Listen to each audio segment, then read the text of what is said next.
Imaginez un avion si rapide, si insaisissable, qu'il pouvait traverser l'Europe occupée sans être touché. Mais ce n'était pas un monstre de métal, ce n'était pas un appareil couvert d'acier et de blindage. Non, il était construit presque entièrement en bois. Les Allemands, pourtant habitués à affronter les avions les plus redoutables du monde, le surnommèrent bientôt la merveille de bois ou le Mossy. Voici l'histoire fascinante du Havilland DH-98 Mosquito. Nous sommes en 1941. La Seconde Guerre mondiale fait rage depuis 2 ans. L'Europe est sous la domination allemande, les grandes villes britanniques sont bombardées et l'aviation joue un rôle déterminant dans la stratégie militaire. Conçu comme un avion multirôle, capable de remplir des missions de reconnaissance, d'attaque, de bombardement et de chasse, il allait devenir l'un des avions les plus rapides et les plus polyvalents de la guerre. Mais sa particularité, ce qui le rendait véritablement unique, n'était pas dans ses moteurs ni dans son armement, mais dans sa structure.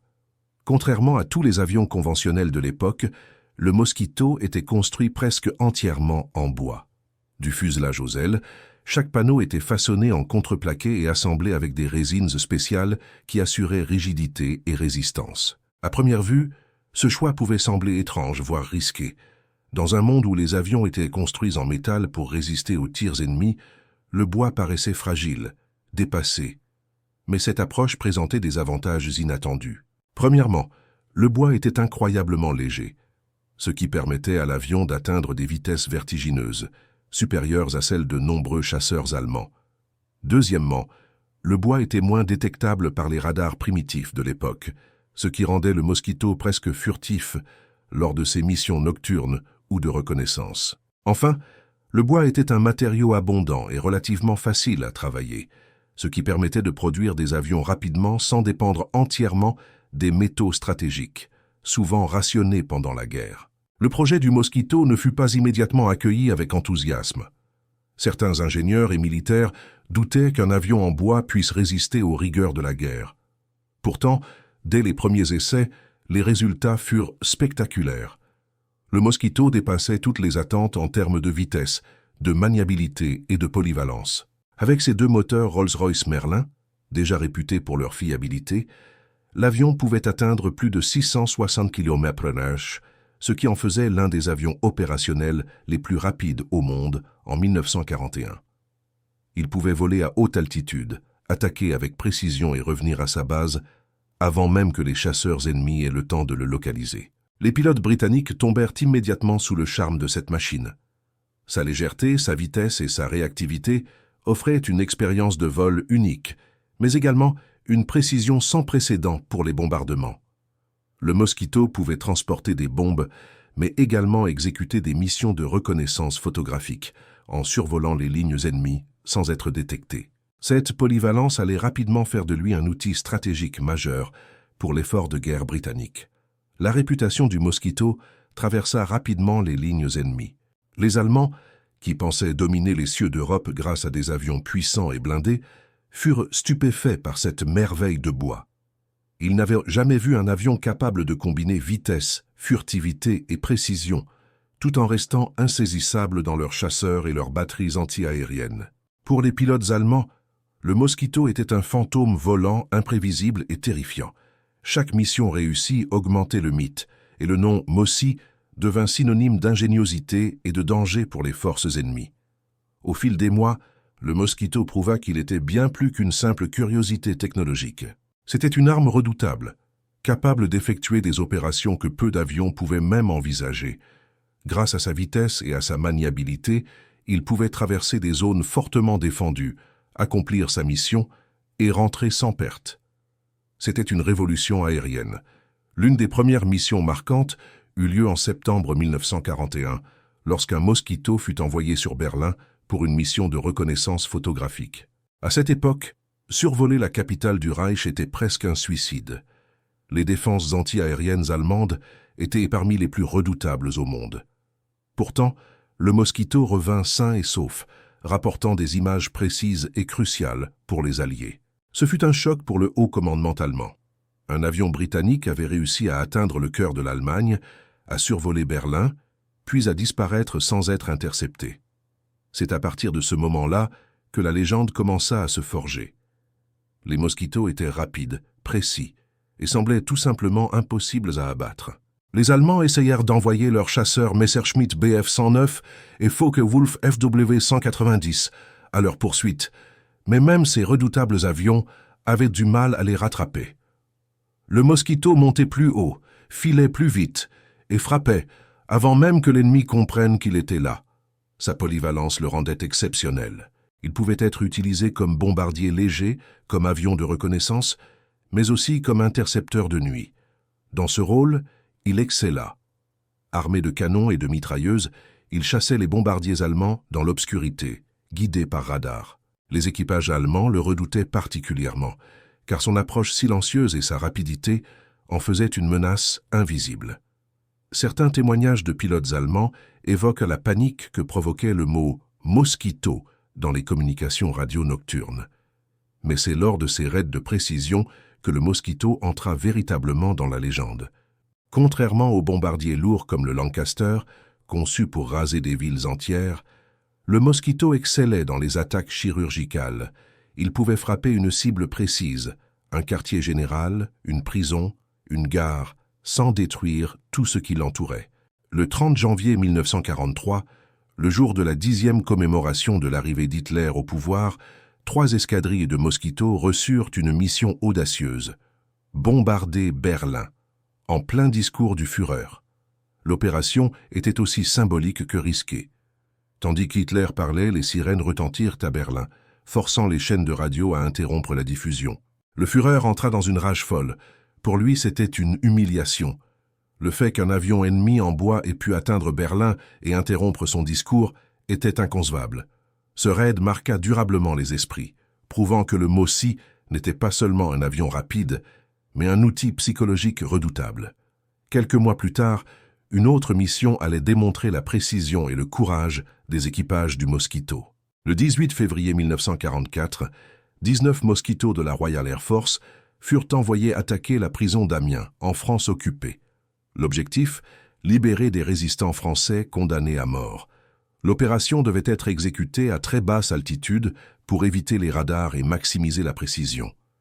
Les pilotes volèrent à moins de 15 mètres du sol, frôlant les arbres et les clochers. En quelques minutes, la prison fut touchée, les murs effondrés, et des dizaines de prisonniers purent s'échapper. L'audace de cette mission devint légendaire. Les Allemands, de leur côté, tentaient désespérément de contrer cette menace. Mais la supériorité du Mosquito résidait justement dans sa conception. Son poids léger lui permettait d'effectuer des manœuvres impossibles pour les avions ennemis. Et comme il ne transportait pas de tourelles défensives ni de blindage lourd, il compensait cette vulnérabilité par la vitesse. Sa devise officieuse devint « La vitesse, c'est la vie ». En 1943, le Mosquito était devenu l'un des avions les plus polyvalents jamais construits. Bombardiers, chasseurs, éclaireurs, intercepteurs nocturnes et même avions de transport léger. Certains furent adaptés pour transporter du courrier ou du matériel sensible à travers l'Europe. D'autres furent utilisés pour guider les bombardiers lourds vers leurs cibles ou pour lancer des frappes précises sur des objectifs stratégiques comme des dépôts de carburant, des bases sous-marines ou des sites de lancement de missiles V1. Ce qui impressionnait le plus, c'était sa capacité à échapper aux défenses ennemies. Les artilleurs allemands étaient souvent incapables de suivre sa trajectoire. Les chasseurs, quant à eux, perdaient souvent la trace du Mosquito après une courte poursuite. Les rapports de la Luftwaffe mentionnaient régulièrement des avions fantômes, impossibles à intercepter. Pour les Allemands, le Mosquito incarnait l'humiliation d'une supériorité technique qui leur échappait. L'ingéniosité britannique derrière le projet venait en grande partie de Sir Geoffrey de Havilland, un ingénieur passionné qui croyait que la légèreté pouvait battre la puissance brute. Son pari fut audacieux, mais visionnaire. En utilisant le bois, un matériau non stratégique et disponible en grande quantité, il permit à l'industrie britannique de construire des centaines d'avions sans puiser dans les réserves de métal déjà saturées par la production de chars, de navires et d'autres avions. Le Mosquito pouvait être assemblé dans de petites usines, parfois même dans des ateliers de menuiserie, ce qui accéléra la production et répartit les risques en cas de bombardement.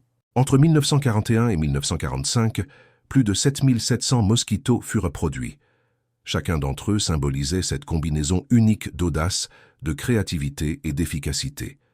Ils volèrent dans toutes les campagnes, en Europe, en Afrique du Nord, en Asie et même dans le Pacifique. Partout où ils passaient, le Mossy laissait une impression durable. Malgré leurs efforts, les Allemands ne trouvèrent jamais de véritable contre-mesure efficace contre le Mosquito. Ils essayèrent de développer des avions capables de rivaliser avec lui, comme le Messerschmitt Me 262 à réaction, mais ces projets arrivèrent trop tard. Le Mosquito, lui, avait déjà bouleversé la manière de concevoir et de mener la guerre aérienne. Ce qui terrifiait réellement les Allemands, ce n'était pas seulement la performance de l'appareil, mais la philosophie qu'il incarnait. La vitesse plutôt que le blindage, la légèreté plutôt que la puissance brute, la ruse plutôt que la force. Le Mosquito n'avait besoin ni de tourelles défensives ni d'escorte. Il entrait, frappait et disparaissait. Pour une armée allemande habituée à dominer le ciel, c'était un cauchemar. De nombreux pilotes allemands racontèrent plus tard leur frustration. Ils voyaient parfois le Mosquito apparaître à l'horizon, brillant un instant dans la lumière, avant de s'évanouir dans les nuages. Le temps de virer ou de grimper pour tenter une interception, il était déjà trop tard. Le radar ne le captait que brièvement, et ses communications radio restaient souvent indétectables. On disait de lui qu'il frappait comme un fantôme et disparaissait comme le vent. Cette peur se transforma en admiration. Même certains ingénieurs allemands reconnurent après la guerre que le Mosquito était une œuvre d'ingénierie exceptionnelle. Hermann Göring lui-même, le chef de la Luftwaffe, aurait déclaré avec amertume « J'ai peur chaque fois que je vois le mot Mosquito. Je me rends compte que les Britanniques peuvent construire des avions en bois et que nous, avec tout notre métal et notre industrie, nous ne pouvons rien faire d'aussi rapide. » Cette phrase résume à elle seule la puissance symbolique de l'appareil. Le Mosquito était la preuve éclatante que la créativité pouvait triompher de la puissance brute. Les équipages britanniques, eux, vouaient un véritable culte à leur Mossy. Les pilotes le décrivaient comme l'avion le plus plaisant à piloter de toute la guerre. Il répondait au moindre mouvement, filait comme une flèche et donnait cette sensation grisante de liberté totale. Pour beaucoup, voler à bord d'un Mosquito, c'était ressentir la perfection mécanique. Mais cette perfection avait un prix. L'absence de blindage signifiait que le moindre tir ennemi pouvait être fatal. Les missions à basse altitude étaient extrêmement risquées. Plusieurs équipages disparurent, abattus par les tirs de DCA ou victimes de collisions avec le relief. Pourtant, la fierté d'appartenir à une unité de Mosquito était telle que les volontaires ne manquaient jamais.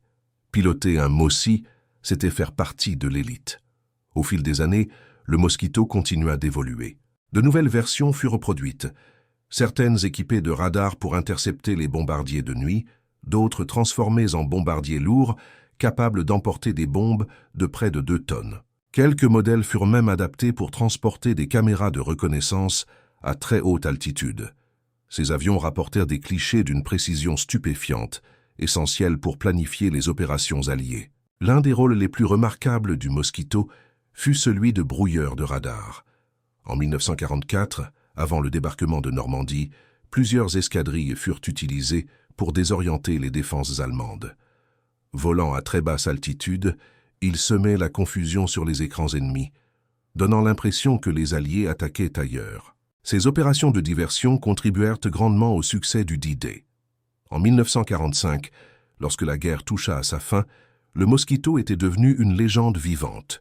Il avait servi sur presque tous les fronts, dans presque tous les rôles imaginables.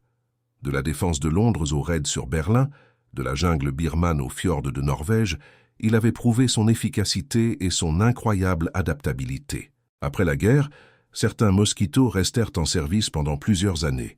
Ils furent utilisés par la Royal Air Force, mais aussi par d'autres pays, notamment le Canada, l'Australie et la Nouvelle-Zélande. D'autres furent reconvertis pour des usages civils, transport postal, photographie aérienne ou même avions de course. Mais le monde de l'aviation évoluait rapidement. L'arrivée des avions à réaction rendit peu à peu le Mosquito obsolète. Son dernier vol militaire eut lieu en 1951, marquant la fin d'une ère. Pourtant, même face à la modernité, le Mossy conserva une aura particulière. Les pilotes qui l'avaient connu en parlaient toujours avec émotion, comme d'un compagnon fidèle, agile et courageux. Aujourd'hui encore, le Mosquito occupe une place spéciale dans la mémoire collective.